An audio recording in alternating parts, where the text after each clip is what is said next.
Hey folks, Pat Deegan here. When I was 17 years old, I was diagnosed with schizophrenia and have gone on to live a life in recovery now. Some people ask me, Pat, how did you ever start your recovery? And I'd like to share with you a story. This story is a story about my grandmother. My grandmother lived with me when I was a kid growing up.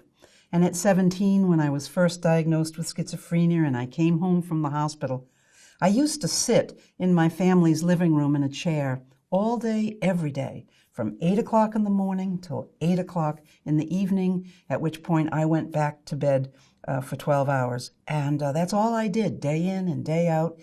And every day, my grandmother, a little Irish woman, maybe a fourth grade education, I'm not sure, but Nanny, as we called her, she would come into this room where I was sitting.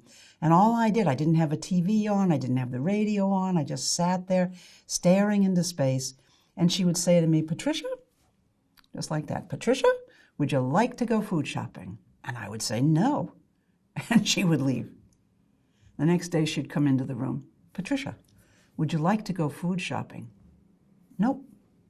Well, my grandmother continued to come into that room where I sat smoking cigarettes in my smoke-filled haze, staring into nowhere. She came in every single day. Importantly, she didn't come in 5 times a day to ask me to go food shopping, because if she had done that, I would have felt like she was harassing me, and I would have just shut her right out. She just came in 1 time a day, and there was great wisdom in that, okay?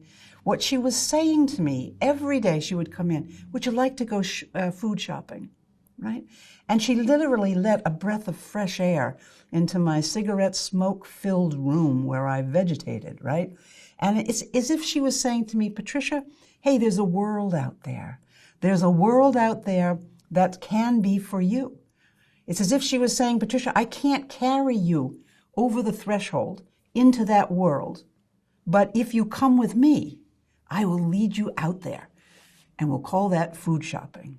So I find this really humbling to say, but the first active step I took in my recovery was to go food shopping at a supermarket.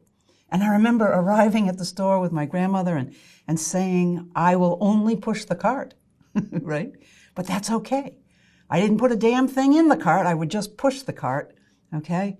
And that was the first step I took in my recovery. Today I have my doctorate in clinical psychology. I run my own company, raised a wonderful daughter. But as they say, every journey of 1,000 miles begins with that single step of pushing, for me, pushing a cart down the aisle of a supermarket.